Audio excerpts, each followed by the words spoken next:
Hello everyone, how are you? I hope you all are fine. आज हम लोग National Institute of Open Schooling का secondary course social science book one का module one India and the world through the ages lesson zero introduction to social science जो कि introduction का chapter है।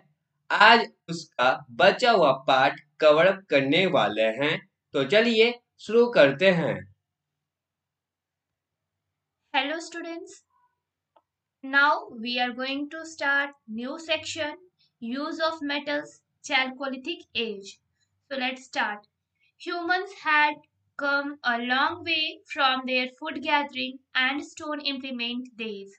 Yet they were not satisfied. Soon they discovered a metal called copper. This period now came to be called the Chalcolithic Age. In this age, people began to use copper for making implements. Do you remember reading that in order to make clay pottery, the early humans used fire? It is used till today in the form of furnaces. Copper was the first metal to be melted by heat in order to make implements. तो जो मनुष्य है primitive तो उनको बहुत सारा ज़्यादा समय लगा जब वो अपना खाना इकट्ठा करते थे। उसके बाद जब उन्होंने पत्थरों से औजार बनाना शुरू किया, तो इन चीज़ों को तय करने में उन्हें बहुत ज़्यादा समय लगा और फिर भी वे लोग संतुष्ट नहीं हुए और उन्होंने उसके बाद एक मेटल का खोज किया जिसे कॉपर बोला गया और इस पीरियड को फिर चैल्कोलिथिक एज के नाम से जाना गया। इस एज में जो लोग थे उन्होंने कॉपर के यूज से औजार बनाना शुरू किया। क्या आपको याद है या फिर आपने कहीं पढ़ा है कि जब क्ले पॉटरी होता था तो जो अर्ली ह्यूमंस है उसमें वो फायर का यूज करते थे और आज भी जो फायर्स है उसे भट्टियों के रूप में हम लोग यूज करते हैं। कॉपर एक प्रथम धातु था जिसे हीट के द्वारा पिघला करके जो प्रिमिटिव ह्यूमंस थे वो औजार बनाया करते थे। Here is figure 0.4 Chalcolithic age metal weapons. ये जो weapons है वो कॉपर के से बनाया गया है Chalcolithic एज में। As the early humans started discovering new materials, they started experimenting with them. Copper was mixed with other metals like zinc, tin, and lead to produce bronze. The age in which people started using bronze came to be called the Bronze Age. The tools made of metal proved to be much more effective than the earlier stone implements. Metallic knives and axes were helpful in cutting down trees, and more land was cleared for agriculture. The period when humans used both metals and small pieces of stone is called the Chalcolithic Age. Implements of this age have been found at Brahmagiri in Mysore, Nawab Toli near Narmada River, as well as in Chota Nagpur Plateau. If you happen to be anywhere near this area, try to see the excavated sites and make notes. Compare this information with any other sites which you might have seen or read. तो जैसे जो early human से उन्होंने नए नए चीज़ों का आविष्कार करना शुरू किया और उसके साथ उन्होंने एक्सपेरिमेंट करना भी स्टार्ट किया। कॉपर को उन्होंने दूसरे मेटल्स जैसे कि जिंक, टिन और लीड के साथ मिक्स किया और उससे ब्रोंज का प्रोडक्शन किया और इस एज को जिसमें ब्रोंज यूज किया गया था उसे ब्रोंज एज के नाम से जाना गया। ये जो टूल्स है वो मेटल से बने और ये ज़्यादा असरदार थे जो कि पहले जो पत्थर के औजार थे उससे ज़्यादा असरदार ये मेटल के इम्प्लीमेंट्स हुए। जो मेटालिक नाइफ्स और जो एक्सेस थे वो बहुत ज़्यादा मददगार साबित हुए पेड़ काटने में और ज़्यादा से ज़्यादा ज़मीन को क्लियर करने में खेती के लिए। इस पीरियड में जब ह्यूमंस मेटल्स का भी यूज़ करते थे और स्मॉल पीसेस ऑफ स्टोन का भी यूज़ करते थे तो उस पीरियड को चैल्कोलिथिक एज के नाम से जाना गया। ये जो औजार थे इस एज के, वो अभी भी ब्रह्मगिरी मैसूर में, नवाब टोली नर्मदा रिवर के पास और छोटा नागपुर प्लेट्यू में देखा जा सकता है। अगर आप लोग इस क्षेत्र के आसपास है तो आप इस एक्सकावेटेड साइट्स के पास साइट्स में जाएं और नोट्स बनाएं और अपने बनाए गए इंफॉर्मेशन से दूसरे साइट्स जो कि आपने कभी देखा हो या फिर पढ़ा हो उससे तुलना करें इस इंफॉर्मेशन का। Beginning of community life. अब हम लोग देखेंगे कि सामुदायिक जीवन का शुरुआत कैसे हुआ। Agriculture, mixed farming, development of tools, and discovery of will all led to a settled life, which we may call the beginning of a village life. By now, the groups of human beings that had settled together had become larger, and a large group needed someone who could maintain law, order, and some discipline. So it was um, natural that they those one such person amongst themselves who could lead them. Various groups decided their own method of choosing a leader. The leader was more often the oldest person in the group, and sometimes it could be the strongest person in the community. The leader looked after the law and order of the settlement. If a dispute arose between any two members of the group, the leader would act as the mediator. Gradually, these settlements became even larger towns and cities started coming up. Do you know that the area around the river Saraswati and Indus were the places where the first Indian cities came up around 2500 BC? It was the Indus Valley civilization called Indus Saraswati civilization by some historians after the discovery of sites in Harappa. जब खेती की शुरुआत हो चुकी थी, लोगों ने mixed farming start कर दिया था, टूल्स का उन्होंने डेवलपमेंट किया, व्हील का डिस्कवरी किया, तो इनसे क्या हुआ कि एक गांव का सेटल लाइफ की शुरुआत हुई। और इसके बाद जो ह्यूमन बींग्स के जो ग्रुप है वो धीरे धीरे बढ़ते चले गए और वो एक सेटल लाइफ की ओर अग्रसित होते गए। उसमें जो लार्ज ग्रुप था उसमें उन लोगों को चाहिए था कि कोई उनके में लॉ ऑर्डर को मेंटेन करे या फिर डिसिप्लिन बनाए। और ये एक नेशनल चीज है कि उन्होंने क्या किया, अपने ही लोगों में से एक को चुना जो उन्हें लीड कर सके। और अलग अलग ग्रुप्स ने निश्चय किया, खुद का मेथड अपनाया कि किस प्रकार वो किस आधार पे अपने लीडर को चूज करेंगे। जो लीडर था, कुछ ग्रुप्स में वो जो सबसे ओल्डेस्ट पर्सन था उनको चुना गया लीड करने के लिए, और कुछ ग्रुप्स में जो स्ट्रॉन्गेस्ट पर्सन है उन्हें अपने समुदाय में से चुना गया एज अ लीडर कि वो उनको लीड कर सके।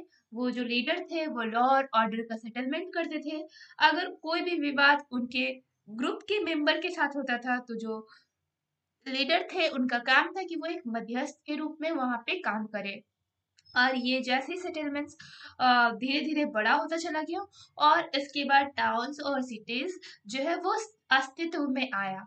विलेज के बाद जब डेवलपमेंट हुआ तो टाउन्स और सिटीज अस्तित्व में आए। क्या आप जानते हैं ऐसे एरिया को जहाँ पे जो सरस्वती रिवर या फिर जो इंडस है वहां पे जो फर्स्ट इंडियन सिटीज है वो अस्तित्व में आया आज से 2500 साल, 2500 BC पहले। और ये इंडस वैली सिविलाइजेशन था जिसे हिस्टोरियंस हड़प्पा के डिस्कवरी के बाद उसे इंडस सरस्वती सिविलाइजेशन के नाम से बोलने लगे। अब हम लोगों ने देखा कि किस प्रकार कम्युनिटी की शुरुआत हुई, किस प्रकार गांव का शुरुआत हुई। अब हम लोग देखेंगे कि धर्म की शुरुआत, रिलीजन की शुरुआत किस प्रकार हुई। Human beings all over the world have fear of the unknown. Any event which was not understood by them was held in awe and soon became sacred. The same happened with the early humans.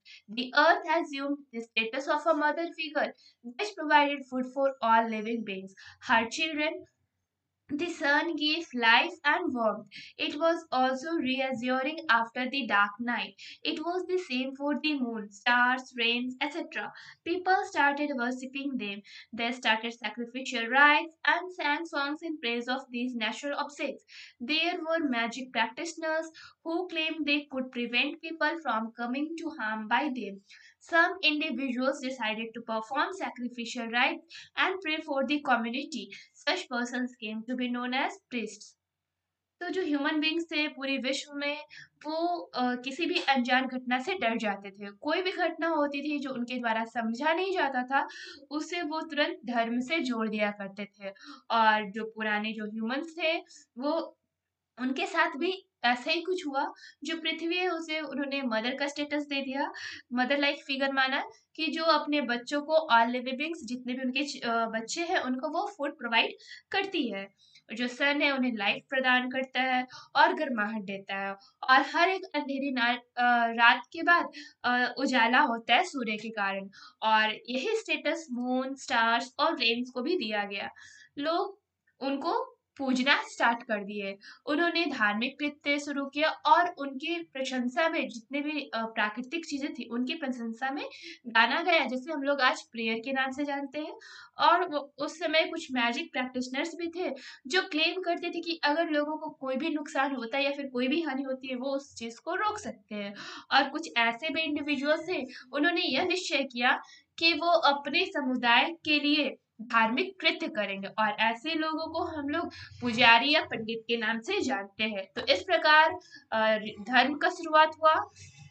People had realized that death was a journey from which people never returned, so they began to follow the practice of making graves for burying their dead. They covered the graves with large stones called megaliths. Sometimes various articles of everyday use were also placed, keeping in mind the requirement of the dead on their last journey. तो लोगों ने यह महसूस किया कि जब कोई मृत हो जाती है या फिर जब कोई मर जाते हैं तो वो कभी भी वापस नहीं आते। सो उन्होंने एक ऐसे प्रैक्टिस को फॉलो करना स्टार्ट किया जिसमें वो एक कब्र बनाते थे और जो डेड बॉडी होता था उसको उसमें ब्यूरी कर देते थे। और उस कब्र को वो बड़े स्टोन से कवर करते थे जिसे मेगालिथ बोलते थे। और कभी कभी उसमें बहुत सारे सामान, बहुत सारे आर्टिकल्स भी देते थे जो कि एवरीडे यूज का होता था। यह माइंड में रखते हुए कि ये जो लास्ट जर्नी है इस इस मृत शरीर का वो नेक्स्ट वर्ल्ड में जाए तो इस के साथ कंफर्टेबल रहे। Thus, it strikes you that this was in for the departed souls present even today. In fact, you will be surprised to see how many things we have in common with our ancestors. तो क्या आपको ये नहीं लगता कि जो आज के पुजारी या फिर जो आज के पंडित हैं, अगर कोई लोग मृत हो जाते हैं तो उनकी लास्ट जर्नी में वो उनसे वही कृत्य करवाते हैं जो हमारे पूर्वज यूज करते थे। और आप यह जान के सरप्राइज हो जाओगे जब आप देखोगे कि हमारी जो चीजें और जो हमारे पूर्वजों की चीजें हैं वो हम दोनों में बहुत सारी चीजें कॉमन है। आयरन एज एंड बियॉन्ड, तो अब हम लोग इस सेक्शन में आयरन एज के बारे में पढ़ेंगे। As you have learn, human culture and civilization has undergone several phases of development. The earliest human beings started making tools with stone. Later, human beings discovered metals which proved to be more useful for making tools. Copper, bronze, and iron were discovered in that very chronological order. तो जैसा कि आपने पढ़ा, जैसा कि आपने सीखा कि जो ह्यूमन का जो कल्चर, जो सिविलाइजेशन है, वो बहुत सारे सेवरल फेजेस से गुजरने के बाद डेवलप किया। तो जो अर्लीस्ट ह्यूमन बींग्स थे उन्होंने बहुत सारे टूल्स स्टोन से बनाए। बाद में जो ह्यूमन बींग्स थे उन्होंने मेटल्स का आविष्कार किया जो कि ज़्यादा इफेक्टिव रहा और टूल्स बनाने में यूजफुल रहा। उन्होंने कॉपर, उसके बाद ब्रोंज, उसके बाद आयरन का डिस्कवर किया। The discovery of iron was a very important landmark in human civilization. It helped in making tools that were more lasting and durable. Later, other materials came to be used. People learned to make alloys, which are made up of two or more metals in fixed ratios. Brass is an example of an alloy. Then we learned how to make steel by adding carbon to iron. And much later, modern science gave us a very useful material called plastic. Plastic is still used for making all kinds of tools and objects of everyday use. It has many advantages over other materials. However, lately it has been found to have a negative impact on our environment. Therefore, its use is being restricted. I am sure you have heard about the ban on plastic bags. The scientists are now trying to discover biodegradable plastic. So you must realize that every age of human development presents its own set of challenges. This have to be addressed as humans evolve to the next stage. Let us now study the various stages of human development. तो जो ये iron का आविष्कार था वो एक बहुत ही ज़्यादा इम्पोर्टेंट लैंडमार्क साबित हुआ ह्यूमन के सिविलाइजेशन में। जो आयरन है उसने मदद किया किस प्रकार टूल्स बनाने में जो कि बहुत लंबा चलता था और बहुत टिकाऊ है। बाद में बहुत सारे मटेरियल्स को हम लोगों ने यूज़ किया। जो लोग हैं उन्होंने एलॉय बनाना सीखा जो कि 2 या 2 से ज़्यादा मेटल्स का फिक्स्ड रेशियोज़ में मिक्स करके एलॉय बनाया जाता था। जो ब्रास है वो एक एग्ज़ाम्पल है एलॉय का। उसके बाद हम लोगों ने सीखा स्टील बनाना कि किस तरह से हम लोग आयरन में कार्बन यूज़ करके ऐड करेंगे तो हम लोग उससे स्टील का प्रोडक्शन करेंगे। और बाद में फिर हम लोगों का जो मॉडर्न साइंस है वो एक यूज़फुल मटेरियल हम लोग को दिया प्लास्टिक। प्लास्टिक को हम लोग टूल्स और एवरीडे यूज़ का ऑब्जेक्ट्स बनाने में हम लोग हेल्प लिए प्लास्टिक से हम लोग बनाते हैं। और प्लास्टिक का बहुत सारा एडवांटेजेस है अदर मटेरियल्स के ऊपर। लेकिन हम लोग बाद में यह जाने कि जो प्लास्टिक है उसका एनवायरनमेंट पे एक नेगेटिव इम्पैक्ट पड़ता है, इसलिए जो इसका यूज है उसको रेस्ट्रिक्ट किया गया है। और मैं ये श्योर हूँ कि आप लोगों ने प्लास्टिक बैग्स के बैन के बारे में जरूर सुना होगा। ये जो साइंटिस्ट है आज वो बायोडिग्रेडेबल प्लास्टिक के डिस्कवर करने की कोशिश कर रहे हैं। और आपने यह रियलाइज किया होगा कि जितने भी एजेस आए ह्यूमन डेवलपमेंट के उनका खुद का चैलेंजेस रहा है और वो उसको ओवरकम करके किस प्रकार नए चीज़ों को डिस्कवर किए हैं। और इससे क्या हुआ कि हम लोग देखें कि जो ह्यूमंस है वो किस प्रकार से विकास करते हुए नेक्स्ट स्टेज की ओर बढ़ते गया। चलिए अब हम लोग ह्यूमन डेवलपमेंट के वेरियस स्टेजेस को पढ़ते हैं। उससे पहले हम लोग यहाँ पे एक्टिविटी 0.4 को देखते हैं। Make a list of some religious rituals that we perform. Discuss these rituals with your family and friends. Based on this discussion, write a letter to your friend living in another city about the new things about the rituals that you have learned. Identify also the relevance of these rituals in today's life. तो आपको क्या करना है, एक list बनाना है कुछ धार्मिक कृत्य का जो आज हम लोग परफॉर्म करते हैं। और आप इस कृत्य को, इस धार्मिक कृत्य को अपने दोस्त, अपने परिवार के साथ डिस्कस कर सकते हैं। और इस डिस्कशन के आधार पे आपको एक लेटर लिखना है अपने फ्रेंड के पास जो कि दूसरे सिटी में रहते हैं, उन्हें यह बताते हुए कि आपने जो धार्मिक कृत्य उसके बारे में आपने कौन सी नई बातें जानी। और आपको यह भी आइडेंटिफाई करना है कि ये जो रिचुअल्स है वो आज की लाइफ में कितना रेलिवेंस है। Now here is your in-text questions 0.3b. Try to solve these questions.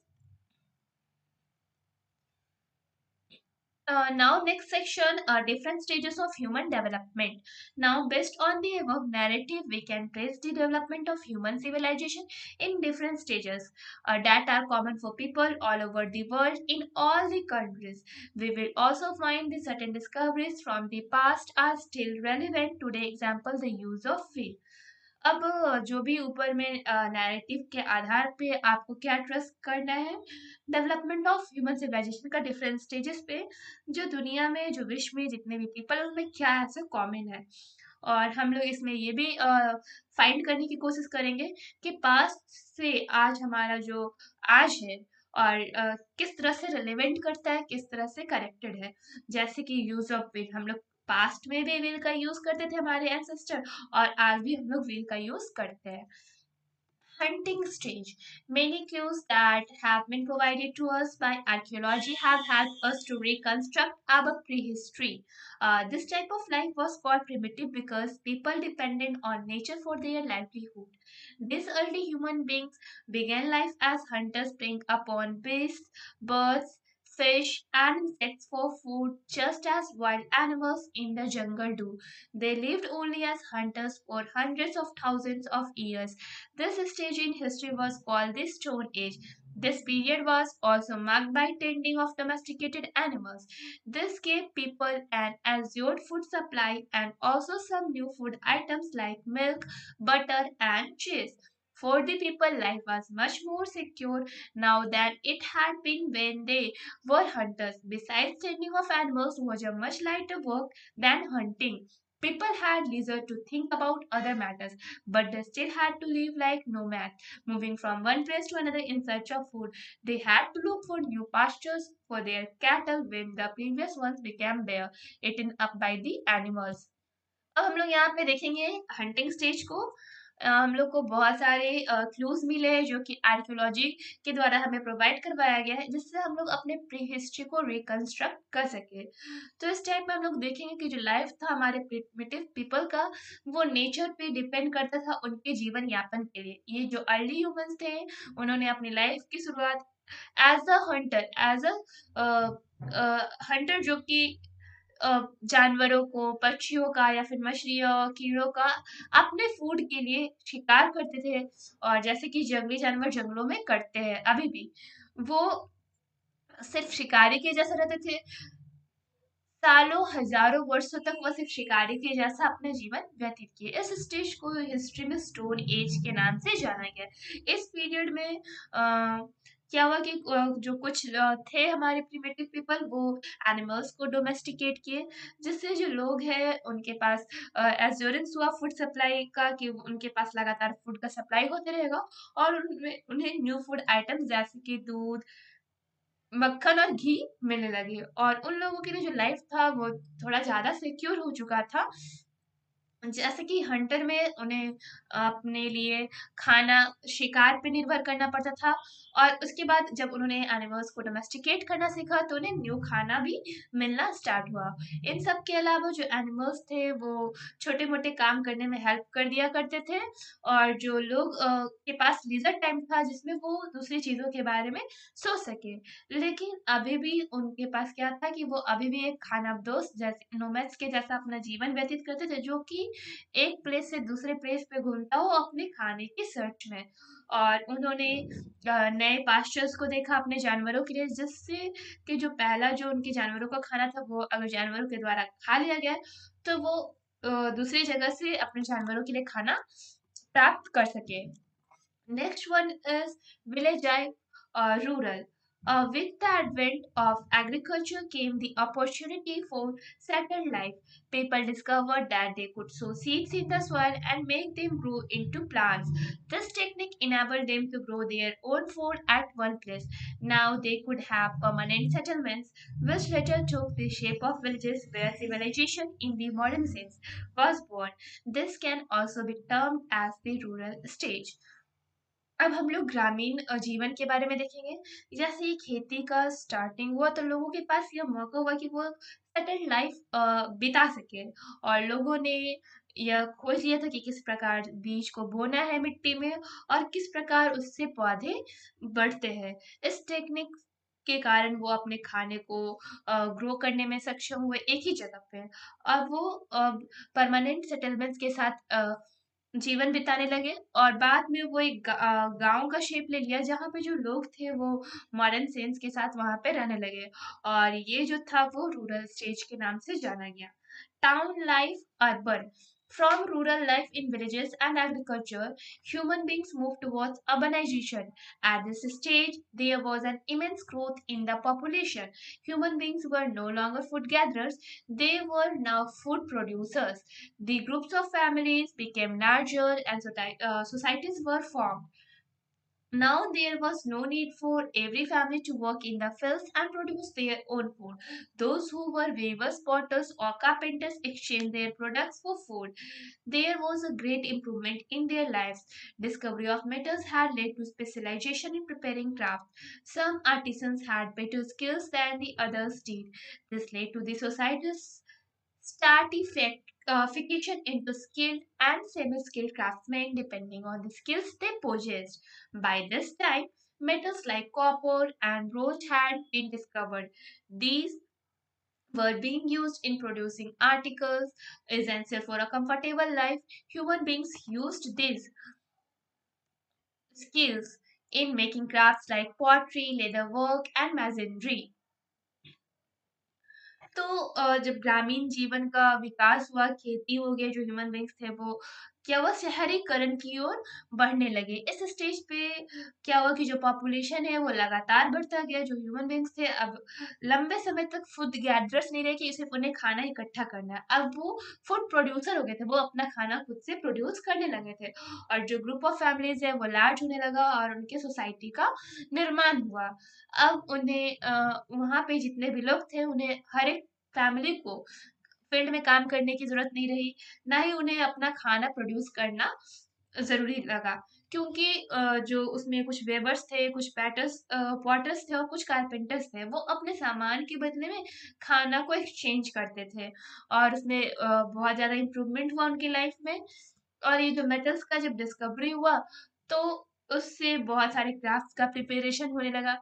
कुछ जो आर्टिसंस थे उन्हें अपने स्किल में बढ़ावा मिला और उन्होंने सोसाइटी का स्ट्रैटिफिकेशन किया अपने स्किल के अनुसार।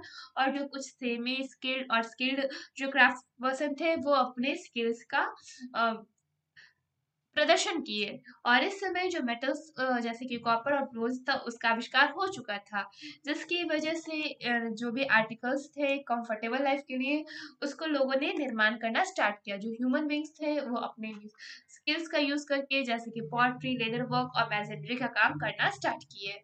People would get together at a convenient place to exchange their products. Even the farmers would come to sell their surplus grain and buy other necessities. These activities happened at a central place at this stage of civilization. People looked for more than just satisfying their need for food and engaged in other activities such as weaving, pottery, and metalworks. It was also the stage when iron was being discovered. Now there arose a need for structure and categorization into smaller and specialized groups. Division of labor took place on the basis of the work performed by them.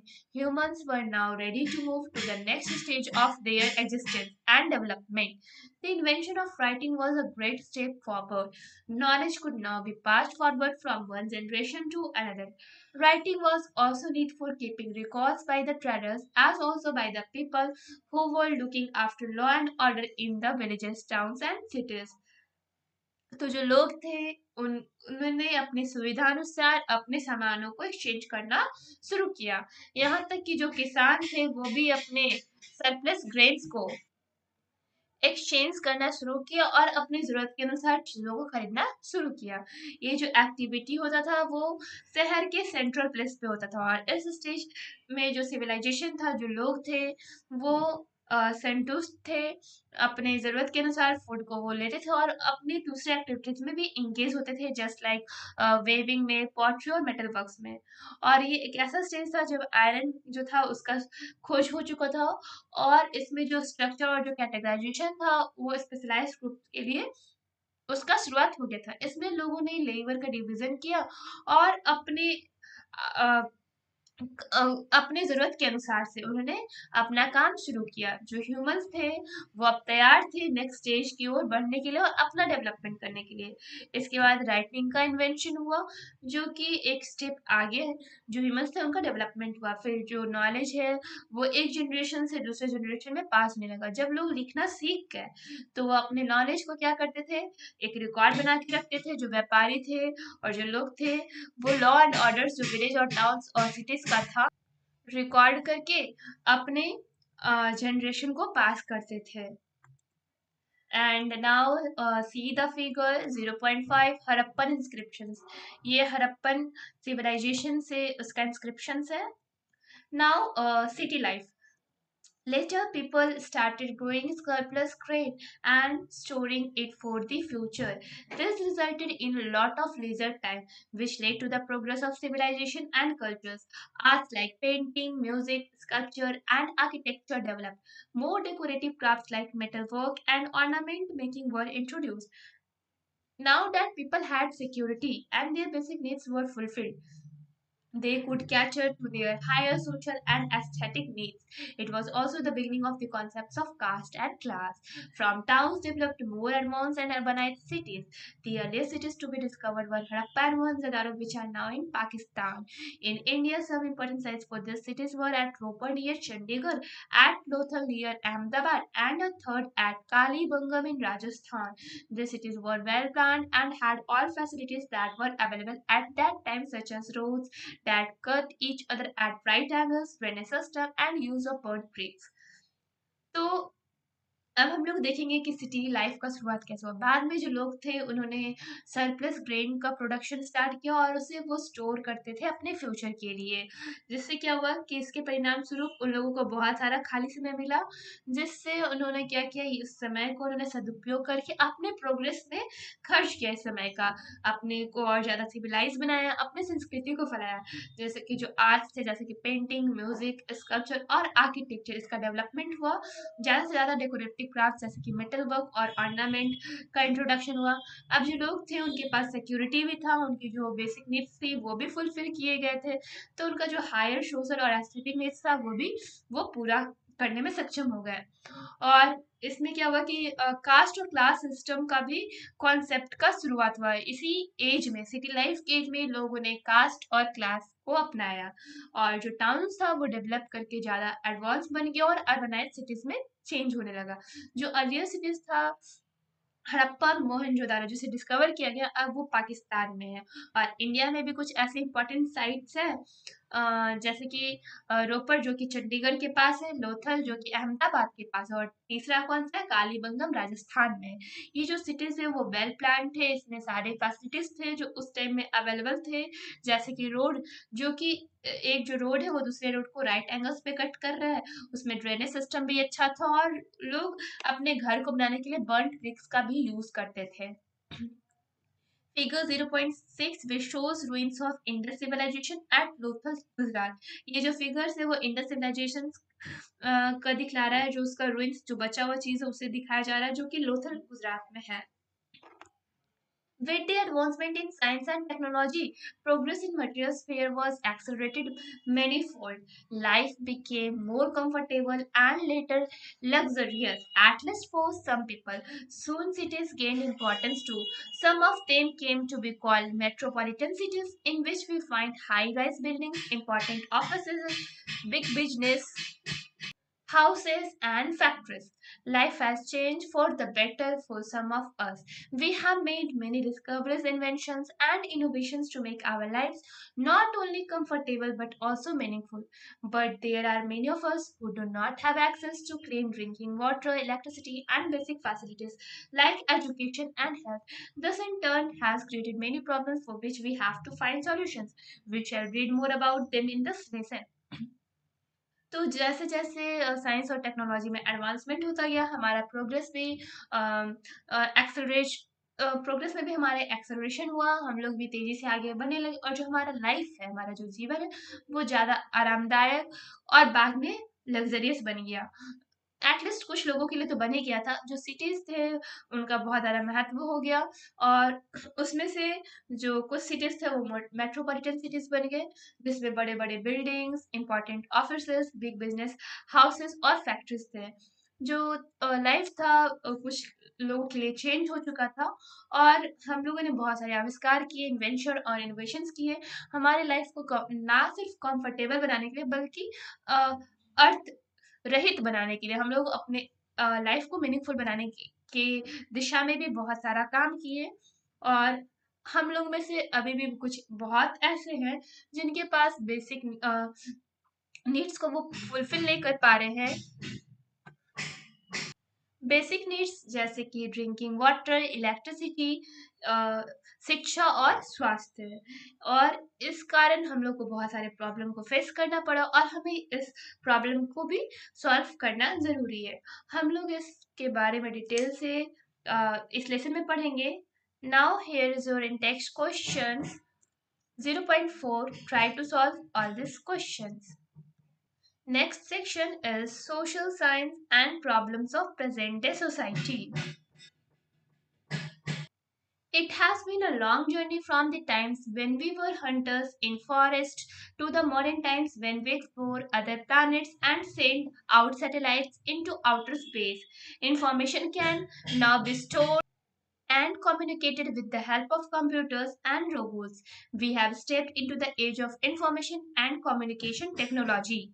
Cities have given way to the metropolis, but we are still changing, developing, evolving, and progressing.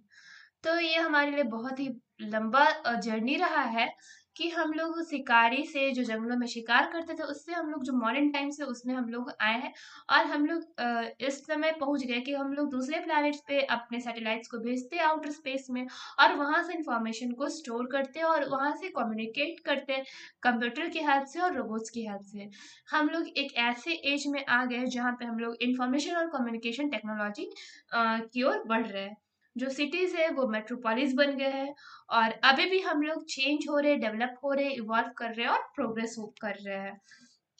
You may have now understood how humans have evolved from hunting and food gathering stage to the present day modern society.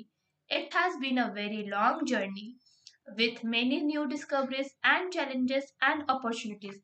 The relationship of human with self society and nature should inspire us to create a society in which all of us rather than only a few could lead a gainful life. तो अब आप ये समझ गए होंगे कि जो कैसे ह्यूमंस का विकास हुआ, कैसे वो शिकारी से और फूड गैदरिंग स्टेज से प्रेजेंट डे मॉडर्न सोसाइटी में वो इवॉल्व हुए हैं। ये हमारे लिए बहुत ही लंबा जर्नी रहा है और हम लोगों ने इस जर्नी में बहुत सारे डिस्कवरीज किए, बहुत सारे चैलेंजेस को फेस किया और बहुत सारे अपॉर्चुनिटीज हमने प्राप्त किए। ये जो हमारा रिलेशनशिप है ह्यूमंस का सेल्फ और सोसाइटी के साथ, नेचर के साथ, वो इंस्पायर होकर एक सोसाइटी का क्रिएशन किया है जिसमें हम लोग जो कुछ लोग हैं वो गेनफुल लाइफ व्यतीत कर रहे हैं। Even though we have made good progress, we still need to overcome several challenges. You will read about many of these issues in the modules and units that follow in this course. We will go through them and see what possible solutions we can have for the following. तो हम लोगों ने अच्छा progress किया है but हम लोग के पास अभी भी कुछ चैलेंजेस है जिससे हम लोग को ओवरकम करना है। आप लोग इस इश्यूज के बारे में बहुत सारे मॉड्यूल्स और यूनिट्स में पढ़ोगे जो इस कोर्स में दिए गए हैं और हम लोग यहाँ पे इस इश्यूज को देखते हैं जिससे हम लोग पॉसिबली इसका कुछ सॉल्यूशन निकाल सके। और ये इश्यूज नीचे दिए गए जैसे पॉवर्टी एंड हंगर, गरीबी और भूखमरी। लोग भूख से भी तड़पते, कुछ लोगों के पास खाने की बहुत सारी चीजें होती है कि वो बर्बाद कर देते हैं और कुछ लोग जो है जिन्हें खाने के लिए भी नहीं मिलता है। इन इक्विटेबल डिस्ट्रीब्यूशन ऑफ वेल्थ, जो संपत्ति है उसका जो बराबर का डिस्ट्रीब्यूशन नहीं हुआ वो इन इक्विटेबल मीन्स किसी को ज्यादा और किसी को कम। अनएम्प्लॉयमेंट एंड अंडर एम्प्लॉयमेंट, देखिए ये दो चीजें हैं। अनएम्प्लॉयमेंट मीन्स बेरोजगारी, जिनके पास काम करने का साधन ना हो, मतलब कि जिनके पास जॉब ना हो, और एक है अंडर एम्प्लॉयमेंट। अंडर एम्प्लॉयमेंट वो है जिसमें जो लोग हैं उन्हें लो वेजेस पे काम करने के लिए फोर्स किया जाता है। Parallel economy, tax evasion and black money, तो इसमें क्या है जो अर्थव्यवस्था है उसमें जो लोग हैं वो हाँ, मतलब इक्वल तरीके से काम नहीं कर रहे। कोई लोग अपने कर की चोरी कर रहे हैं, टैक्स को भर नहीं रहे, तो किसी के पास ब्लैक मनी ज्यादा है। करप्शन इन पब्लिक लाइफ, अब जो लोग हैं उनके जीवन में भ्रष्टाचार। पॉल्यूशन एंड इन्वायरमेंटल डिग्रेडेशन, प्रदूषण और पर्यावरण में किस प्रकार से क्षति हो रहा है। Lack of nationalism and love for the country, राष्ट्रीयता के कमी और देश के लिए प्यार। Gender based problems, discrimination against women, crime against women, dowry system, infanticide and foeticide, human trafficking, prostitution. तो जेंडर बेस्ड प्रॉब्लम्स भी है जैसे कि औरतों के प्रति किस प्रकार से भेदभाव किए जा रहे हैं, औरतों के प्रति किस प्रकार से क्राइम किए जा रहे हैं, दहेज प्रथा, लड़कियों को गर्भ में मारना, ह्यूमन ट्रैफिकिंग मीन्स किस तरह से लोगों को बेचा जा रहा है और उनका प्रोस्टिट्यूशन किया जा रहा है। वायलेंस, टेररिज्म, नेक्सलिज्म मीन्स किस प्रकार से हिंसा का बढ़ावा दिया रहा है। आतंकवादी जैसे कि टेररिज्म और नेक्सलिज्म भी हमारे लिए एक बहुत बड़ा चैलेंज है जिससे हम लोग को उभरना होगा। Hurdles to national integration, linguism, regionalism, casteism, communalism. तो राष्ट्र की एकता में भी बाधा पहुंच रहा है, जैसे कि लिंगिज्म, कि लोगों के ऊपर भेदभाव किया जा रहा है, कि जो लोग जिस भाषा को उपयोग कर रहे हैं उसके ऊपर बहुत तरह से भेदभाव किया जा रहा है। जैसे कि कोई बिहारी कहीं बाहर गया तो उससे लोग उसका हंसी मजाक उड़ाते हैं, या फिर कोई भी ऐसा लोग जो अपनी भाषा बोलता है तो उसका मजाक उड़ाया जाता है। रीजनलिज्म, कि वो किस क्षेत्र से आते हैं उनका भी मजाक उड़ाया जाता है। कास्टइज्म, जो लोग उनके साथ भी भेदभाव करते हैं कास्ट को लेकर भी। और कम्युनलिज्म, सामुदायिक रूप से भी एक समुदाय का मजाक उड़ाया जाता है। तो ये सारे प्रॉब्लम्स हैं जिन्हें अभी भी हम लोग को ओवरकम करना और इस चैलेंज को फेस करना है। Now we have in text question 0.5, try to solve all this questions. Finally chapter complete हो चुका है। तब तक के लिए इस चैप्टर का इंटेंस क्वेश्चन और टर्म क्वेश्चन बनाने का प्रयास करें। ये रहा टर्मिनल एक्सरसाइज। सारे इंटेंस क्वेश्चन का आंसर नीचे दिया गया है। पहले खुद से बनाने का प्रयास करें, फिर आंसर की हेल्प ले।